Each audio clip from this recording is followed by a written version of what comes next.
Hi Pisces, August 2026. Ito na po ang inyong reading. Kuha tayo ng ilang guidance advice, messages para sa inyo. Kamusta kayo Pisces? Anong asahan nyo ngayong bagong buwan? Actually, by the time na mapanood nyo to, August 1 na po. Ayan. As usual, late na naman si Moonchild. Huling-huli kayo kasi, ayan oh. May ilang ingay sa paligid, patawarin umaga-umaga. Huling sign talaga kayo guys kasi merong dahilan yan. Ang dahilan ay mahaba ang inyong mga PC. Hindi ba? Ay, mapagpasensya mga Pisces. Ito na. Ang dami sinasabi ni Moonchild. Energy chart tayo. Pisces energy this month of August. Hopefully maging straightforward lang tayo. Kuha tayo ng ilang guidance. Pisces. Message.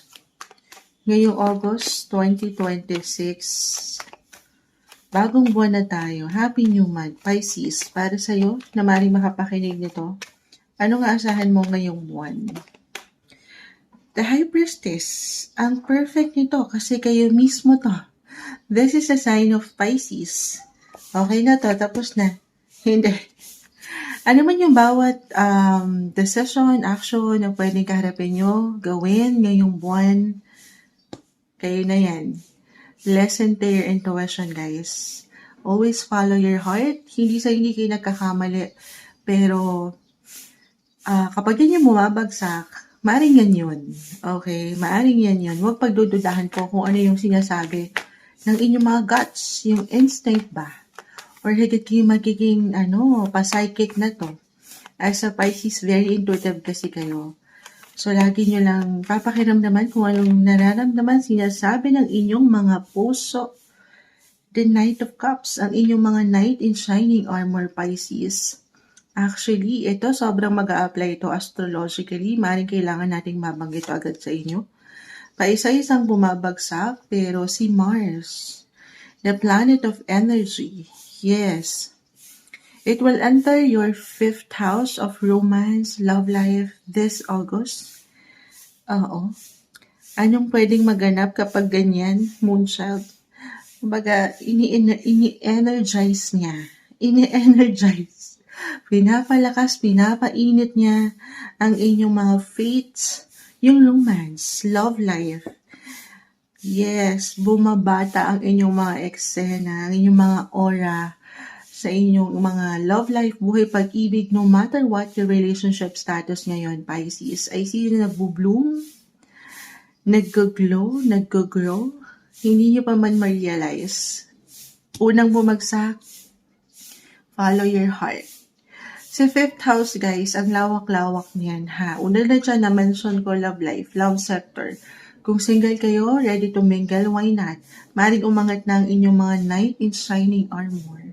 Kung kayo nasa isang relationship, 5th house po kasi hindi isang medical advisor si Moonchild, ha. The High Priestess, mother figure, feminine energy. Pero merong tendency kasi on fire, nagiinit po. House of SEX din yan si 5th house eh. Ano yun, Moonchild? Hindi posible na merong makabuo or merong maganap. Anong magaganap? Lalo kung magkakaroon kayo ng time together ng iyong partner, couples in a relationship, ha? And looking forward na in a way, isa na to sa pinagdadasal nyo, why not? Ang ganang possibility na merong baby blessing po. So, reversal ang energy natin every time. So, pwede itong higit na mag-apply sa'yo or sa ilang tao sa paligid mo, your home, your family, especially your loved ones. Then, hindi posible kahit balita, impormasyon this month na merong baby blessing or pwedeng mag-add up sa inyong family. Ganon. Ay pa tayo. Always follow your heart. Kung wala pa sa relasyon, pag-ibig ang inyong mga isipan, Pisces, at ito ay nasa inyong mga passion. Kahit sa mga simpleng hilig nyo lang, nag-iinit po. Ayan. Speaking of passion, nag-iinit kung saan kayo higit na magiging happy, motivated, determined. Yes, add na lang tayo. The world or the universe rather. 7 of Cups. Magaganda yung possibilities, guys. Walang tamis.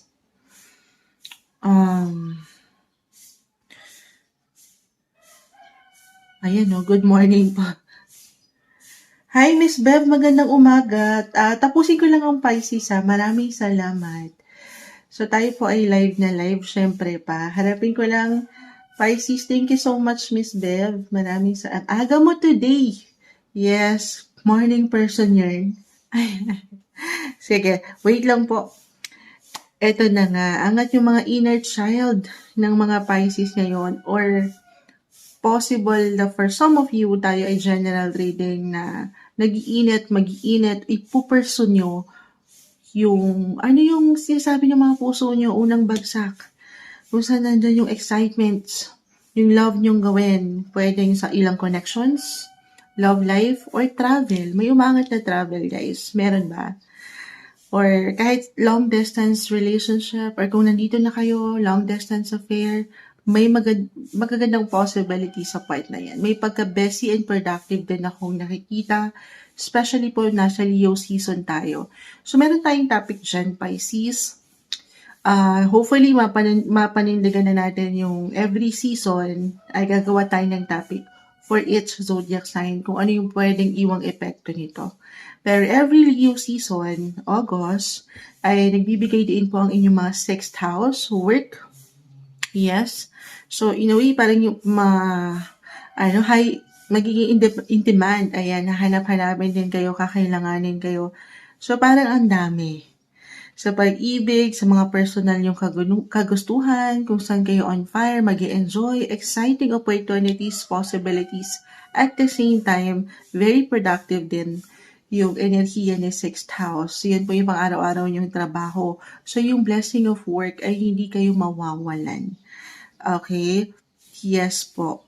At the same time, sa sixth house, marahil kailangan kong mabanggit ito. Sa dami ng pwedeng ihain ng universe, connected po yan sa inyong mga kalusukan. Actually, Mercury right now, yes, it will enter your sixth house din. Mercury is about communication, guys. So, kung meron kayong mga damdamin dyan, physical, mental, emotional, or even spiritual, do some self-check, okay? Health check.